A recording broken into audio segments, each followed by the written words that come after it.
I'm Hemant Mehta, And I'm Jessica Blumke. and you're listening to the podcast for FriendlyAtheist.com. We're here today with Sarah Pulliam Bailey. She is a national correspondent for Religion News Service. Before that, she served as online editor of Christianity Today, where she interviewed people like Barack Obama in the midst of his 2008 campaign, Mike Huckabee, Malcolm Gladwell, Condoleezza Rice, and Tim Tebow, just to name a few.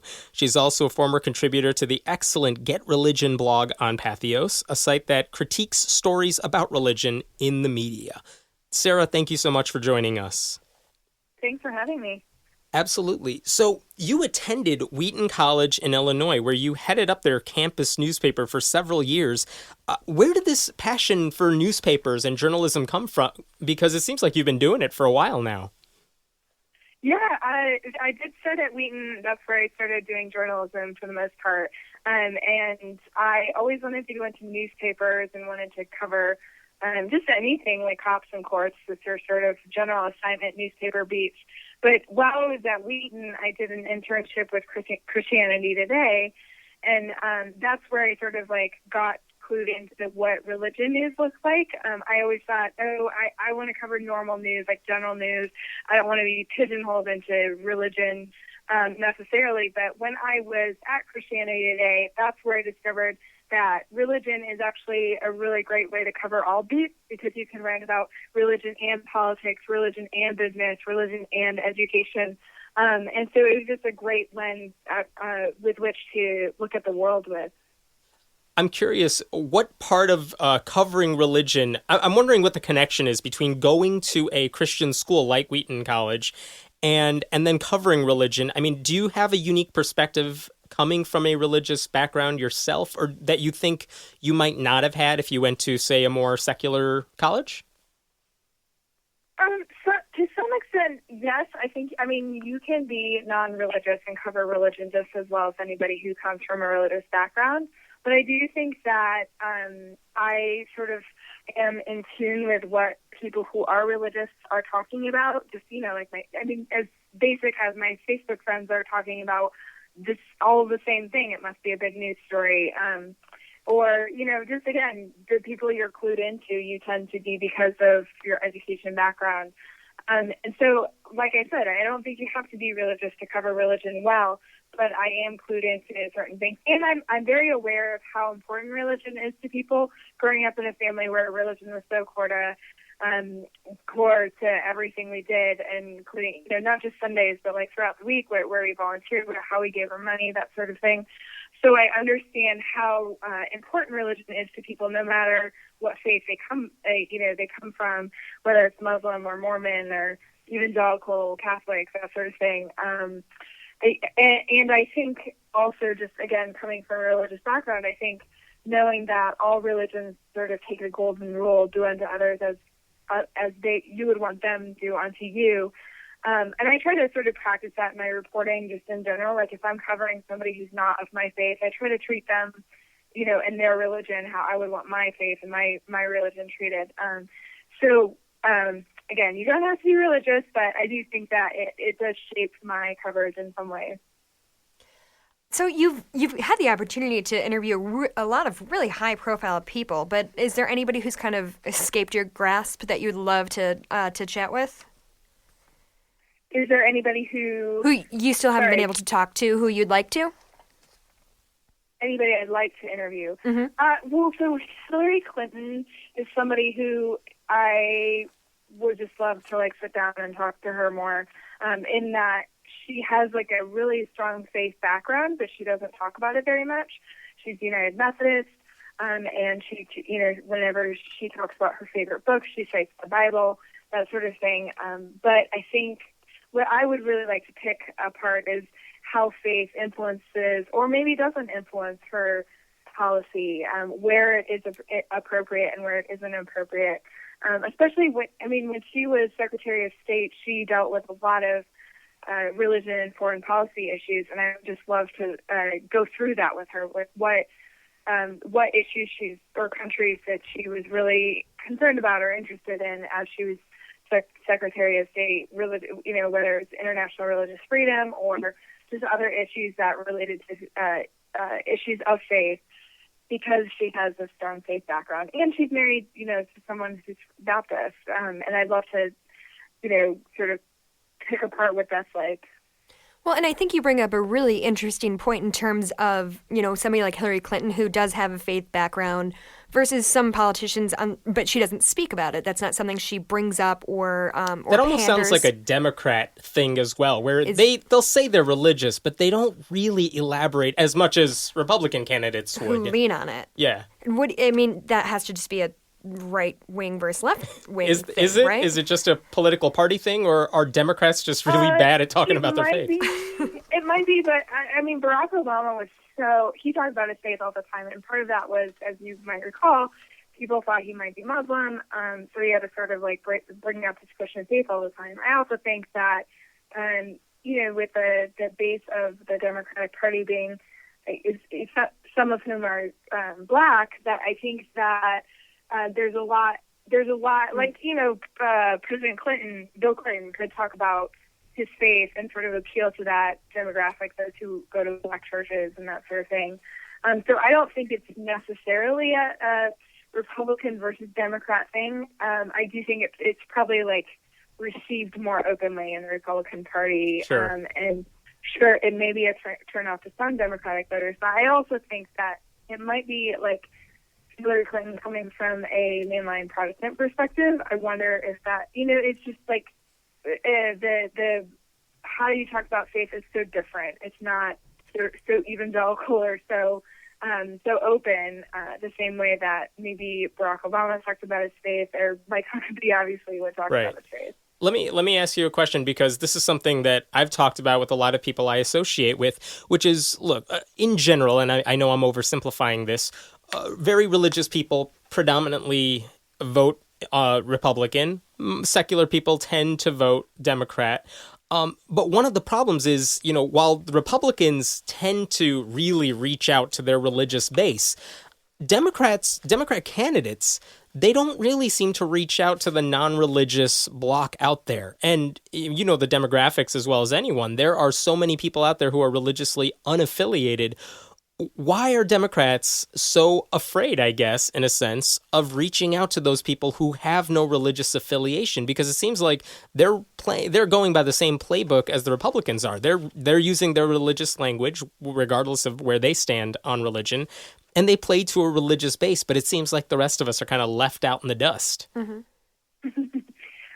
So, as I know, you already know this, just because you're religiously unaffiliated doesn't mean you're necessarily non-religious. Atheist or Right. Exactly. You might be spiritual. You sort of might appreciate values or sort of the role of religion in society, rather than being anti-religion, if that makes sense. Sure. So I'm trying to think of ways the Democratic Party could reach out to non-religious voters in a way that wouldn't turn off, again, this. Sure, you don't want to turn off the religious space either. Mm-hmm. Yeah, I mean, it's a tricky balance, right? Because a lot of people might be religiously unaffiliated without being anti-religion. Right. You don't want to play to that anti-religion feel even if people are religiously unaffiliated. So I think it's a really tricky thing. What ways would you do that? Would you, be more pro-choice and talk about being more pro-choice if that's what those religiously unaffiliated would value? I guess if anything, I would think some of those Democrats, I think it's a stupid political move to try to pander to the anti-religious base. You're not going to win any votes with that. Right. But I think you could make a lot of headway if you said, I support church-state separation. I think religion should be a matter privately decided. I think you could appeal to that whole unaffiliated base by saying more things like that. And I wonder why those candidates don't do it more often. Because even abortion is maybe a very controversial. You probably know better than I would, but I would ask the question, is that what they want? Is that their strongest value? Do the polls show that those who are religiously unaffiliated desperately want the separation of church and state? Is that their sort of highest goal? Or are there other things that they tend to value that may be democratic, or, maybe it's immigration reform, maybe it's gay marriage, but it's not necessarily like a religiously unaffiliated issue. Right. Well, gay marriage is a perfect example where I think pretty much, I forgot the exact number, but the vast majority of unaffiliated people would say they support marriage equality. And that's an easy way to build points with that base by bringing that up. Well, and I don't know if that's... Do you think the Democratic Party is sort of making that, like, they're owning that issue? Yeah. Yeah, I agree with you. I think they're definitely doing better on that issue. It always just bothers me that they just don't even bother to pander to they don't even give lip service to all the people who are out there who are not religious. They may not be anti-religious, but they're not religious. Well, maybe they think... I mean, I know that the Democratic Party did a concerted effort in 2008, maybe even in 2012, to reach out to religious voters, but do you think they're still doing that? Like, do you think that they are going out of their way to go to churches, go meet with religious leaders, that sort of thing? I think they still are. Yeah, I don't think that's. Think so? I don't think that's going to stop anytime soon because I mean we are talking about the majority of people in America here, and you go where they are. I mean you have to if you're a candidate. So that doesn't bother me so much as I'm always surprised when it's like you have all these people there. Why not even talk to them? And maybe the thinking is, well, they're going to vote for me no matter what, so I don't need to try that hard. Or maybe their stance on, say, gay marriage or women's rights or something is kind of the best way they know how to, because they assume, and obviously, atheists don't necessarily vote as a bloc, but we do.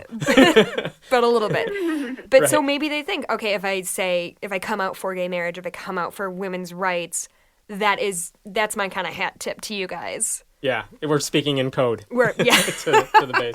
Well, I want to make a point from, I went to both conventions in 2008, in 2008, I went to both Democratic and Republican conventions, and I was so fascinated because at the Democratic one, they had all these, like, sort of official religion things, like they had an interfaith service, they had a panel. I mean, it's so official, like, this is where the religious people are. Whereas the Republican Party was so the opposite. They did one prayer breakfast, and it was, like, really far from the RNC, and, everybody was drinking orange juice out of plastic cups and having bagels. I mean, it was so unofficial. It was laughable.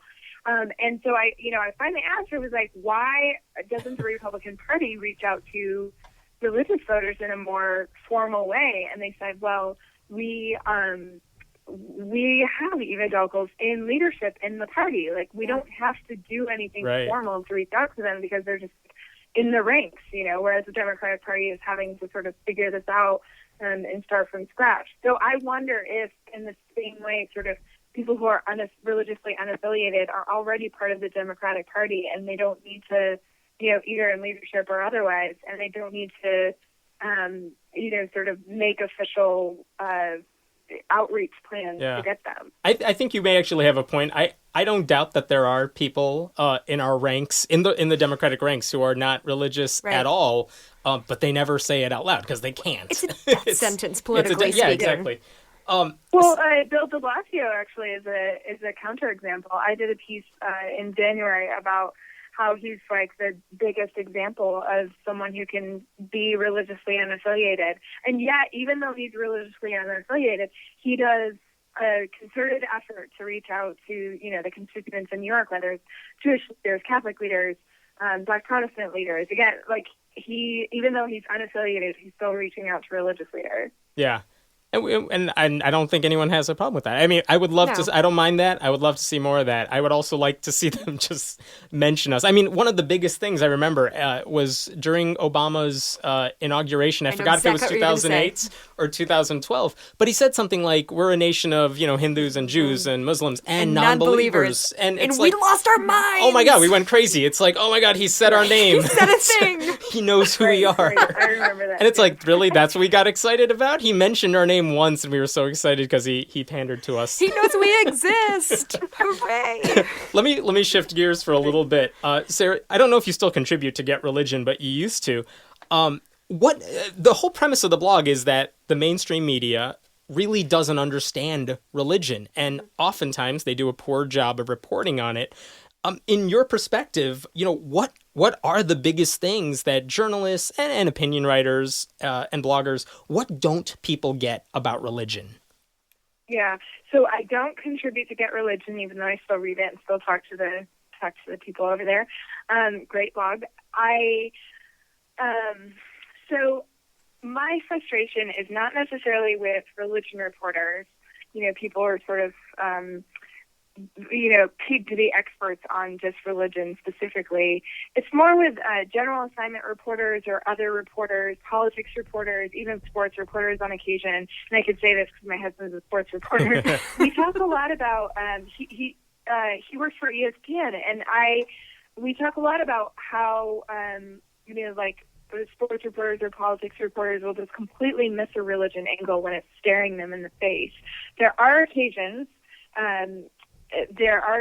when they fake, certain reporters, I would name like John Ward at the Huffington Post or McKay Coppins at BuzzFeed, where they figure out sort of a religion angle. They'll pick up on it, and I think part of it is they are religious, and so they pick up on, even if it's not someone of their faith, they're like, oh, that's interesting, Paul Ryan. For instance, McKay Coppins, who's Mormon, has really picked up on Paul Ryan's Catholic faith and how it's impacted his poverty policies on poverty. And I think it's because he's Mormon that he would make those connections, whereas somebody who isn't of faith might not see that as something significant. Or maybe they would, and I'm not giving them enough credit. But my frustration is when sort of religion is seen as sort of like a minor detail, like when reporters do stories or like features, they're supposed to put in what's called color, like, if she had French tip nails or he had blonde hair or that sort of thing. And religion is literally treated like one of those pieces of color, as opposed to especially when that individual is, the faith is, or non-faith. Yeah, is central to who they are. Yeah, it's core to who they are. Now, I've done stories where occasionally I'll say, a non-religion story, well, I'll just say, by the way, are you religious? Like whether I did a piece on an environmental activist, and I said, by the way, are you religious? And she said, no, not at all. It's not like a thing for me. So then it's not a factor, right? Right. It's not, I don't have to force it when it's not there. Right. But if it is there, and it is sort of the motive, because a lot of people, I know other environmental activists who, the reason they're environmental activists is because they're Christian or something else. And so to not put that in there is so, it's doing such a disservice to the reader, I think. And, occasionally people will just like mangle faith, right? Like they'll write about Mormonism and like laugh about like underwear or something. Right, like, right. You get this sort of snarky people who don't really get it, or people who call evangelicals evangelists, or they'll just fundamentalist as a everyone's a fundamentalist, term. right? Yeah, right, exactly. If you have faith, you must be a fundamentalist. Right. Well, and I really picked up on that. You did an interview we mentioned with Malcolm Gladwell when his book David and Goliath came out, and when I was reading that, it's one of the things when people were talking about your interview with him, it's that, oh, did you guys know Malcolm Gladwell was a Christian?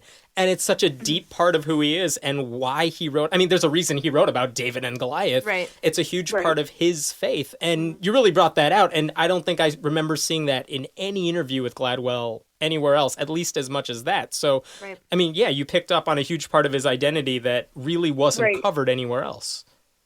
Right, and that's, I mean, I think people love conversion stories, or even like prodigal son stories, where it's like a return to faith, or a return, I think people, or even like when they leave the faith, right? Like Anne Rice, when she left the Catholic Church, it was like such a big deal because people recognized that faith was such a big part of her life, and to, decide to leave, it's a pretty big deal. So I think, to me, like the Malcolm Gladwell thing just like hit me in the face when I read his book, because there's like a Bible verse in every chapter. I don't know if you read it, but I did. I read it, and it definitely stands out. If you're reading it, you pick up on a lot of those Christian references that go beyond David and Goliath. Right.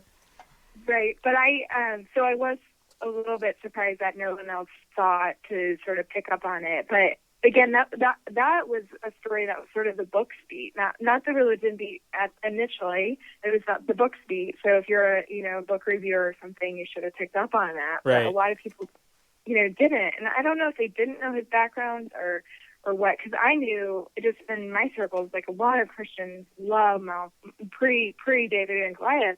They love Blink. They love Outliers. They love Malcolm Gladwell. Well, they love he almost book. talks like a pastor. I mean, let me give you a moral lesson here, and here's a whole bunch of great examples to support it. I mean, that's talking like a lot of big pastors. Yeah. But so when that one came out, I was like, this is different.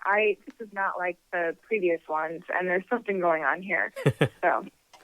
Well, I kind of want to go back to something you said a second ago about regarding how big a deal it is for somebody to leave a faith or find a faith.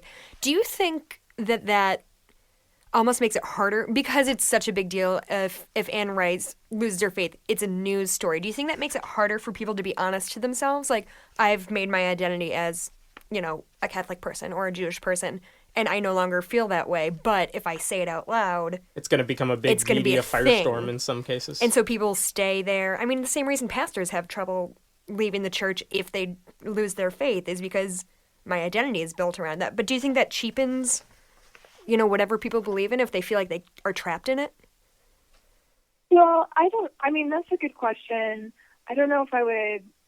I would say if someone is fearful of leaving their religion, unless they're high profile, I don't know that they necessarily care so much about the media coverage or something like that as much as they worry about losing their friend group. If somebody, grows up in a Christian home, goes to Christian schools or whatever, and then suddenly they decide to leave their faith, they could leave like their whole family and church and small group and all these other things behind. And that's like a huge adjustment and decision. But I do think, I wonder for politicians, with somebody like Barney Frank, whether or not it's just simply a political thing, where it's not so good to be known as an atheist or... Well, yeah, Barney Frank, who was openly Jewish for all the years he was in Congress, he said he was never religious, he said. Right. But he said that the reason he never said that out loud until after he left office is because he didn't want to be seen as anti-Semitic by kind of renouncing his Jewish past in a sense. And I don't know, to me that... really, no one's going to accuse you of being anti... I wouldn't say nobody. I think we've seen the news cycle, and we know what people are willing to say. That was his fear, though. He didn't want to be seen as being anti-Jewish, even though he wasn't Jewish, and that's why he didn't come out as non-religious. The same way people often don't self-identify as atheists because they don't want to sound like a religion basher. Right, like, just because I'm an atheist doesn't mean I hate religion or think it's the worst thing that's ever happened. Some people do think that, but they say it. They would say it if they thought that. Well, did you see the survey recently that came out that said, like, unless you're Jewish, if you put religion on your resume or whatever, it's a mark against you. So I think these are touchy things, and to leave your faith is no small thing. And that and for some people it's like leaving a cultural identity, and leaving your friends and family, like I said. And a lot of people have given money and time to these organizations. It's no small thing to feel like you've invested in something just only to, decide to turn away. Yeah, Danielle Dennett's written a lot about that. You've invested so much of your time, your money, your energies into promoting, your religious belief, and then you lose it and you're like, I don't really throw good money out after bad. Exactly. Let me ask you, because you grew up in a religious background, because you went to a religious college, and because you've been writing about this stuff for a while now, what have you learned about your own faith since really going into journalism? So it's tricky because I think, for instance, I sort of always compare religion reporting to sports reporting because I think it's very similar because you have like fans and you have people who are obsessed and that sort of thing with different, whether it's a sports team or religion. So let's say you're a sports reporter and you're covering the Boston Red Sox, and you grew up you grew up in Boston. You love the Boston Red Sox. You've always, this is your dream beat, right? Well, when you're reporting, I'm guessing you're finding out some not so hot things. Maybe there are drugs. Maybe there are just some of the like sad, negative stories of sports in the last couple of years. may come out. And so I would imagine that those beat reporters might start to get a little cynical. Sorry?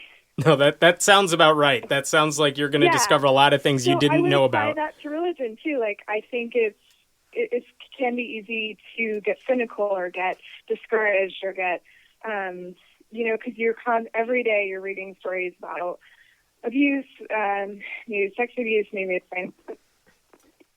You read sort of the negative side, but I think there are tons of also like positive stories where you see religion as a force for good and that sort of thing. So I think in some ways I probably have questioned my faith more than my peers, and just because you've seen the seedy underbelly of religion. Yeah, exactly. But at the same time, at least for me, the point of religion is not individuals, because the point of my faith, being a Christian, is that people do have a sinful nature, and thankfully we have somebody who, was risen for the dead and saved, people's sins and that sort of thing. So my hope is not in individual people. And so I don't know if that's helpful, but that's sort of where I'm coming from. And so that's how I'm able to sort of reconcile covering this beast of religion while being somebody who's of faith. Well, I love your comparison between sports and religion. It's one I've made a lot because I am a lifelong Cubs fan. I'm sorry. I know, it's the worst. Yeah. But, and really when it gets down to I can say why I love the Cubs. I can say why I love Wrigley Field, even though it's objectively not great. And I think it's the same as, like, if I asked somebody, like, why are you a Christian? And you can give me a million reasons why you're a Christian, but really what it comes down to is you're probably raised a Christian. I was born on the north side of Chicago. And no one just becomes a Cub fan later in life. No, come on.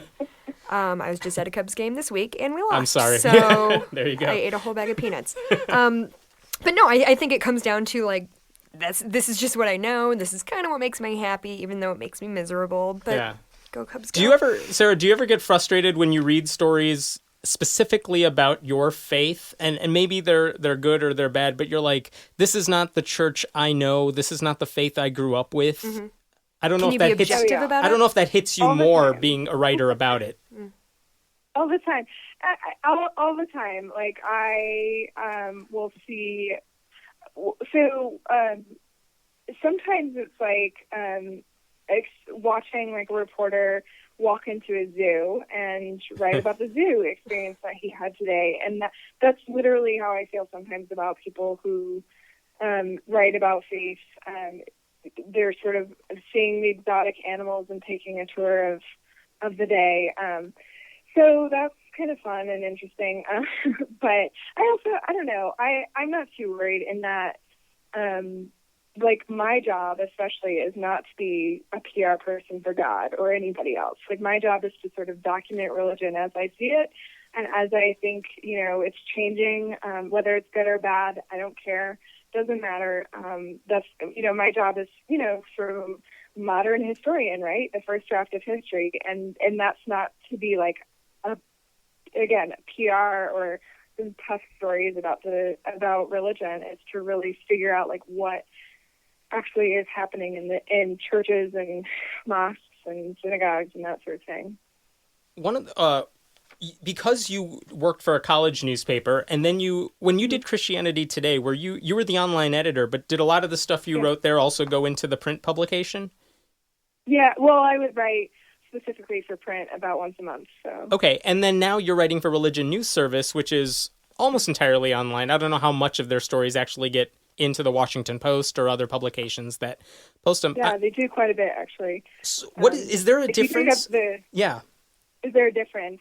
Well, yeah, my question is, is there a difference between a print publication and moving into a journalism world that really is taking place online more so than it does into print? Right. So RNS distributes to a mix of print and online publications. So the Washington Post would pick up some of our stories in print, but everything runs on their website. Christian Century, for instance, picks up a lot of our stories for print. So it's a mix. It's less of a print online distinction in that Well, at Christianity Today, they would get like 4 or 5 pages to do a bigger story. I did a couple of cover stories while I was there, and you just get more time and more space. And I think too, like Christianity Today is trying to be somewhat like the Atlantic for Christians, where they want to be. They want long, in-depth pieces. Long, in-depth ideas, very ideas-oriented. Yeah. Just kind of theology included, and so that was tricky because I'm very much a reporter and just. Like I said, I'm not trying to change anybody's minds or, for the most part in my writing, but I am, maybe I'll do a feature or make an argument that something is happening. Yeah. But for RNS, the biggest distinction is it is a non-religious outlet. Even though we cover religion, we're non-religious. Right. And so, the fact that I'm a person of faith or no faith, or my colleagues have faith or no faith, doesn't matter. Everyone covers everything, and it's from a non-religious point of view. Now we're, trying to capture what people's views are, but mine is irrelevant. Right. Sarah, thank you so much for joining us, and thank you to everyone for listening to the podcast for FriendlyAtheist.com. This episode was taped at Cinnamon Sound Studios in Aurora, Illinois. And if you like what you're hearing, please consider making a contribution at patreon.com/Hemant. That's He-Man-T. We appreciate your support. I'm Hemant Mehta. This is Jessica Blumke. Thanks for stopping by. Hopefully you'll join us next time.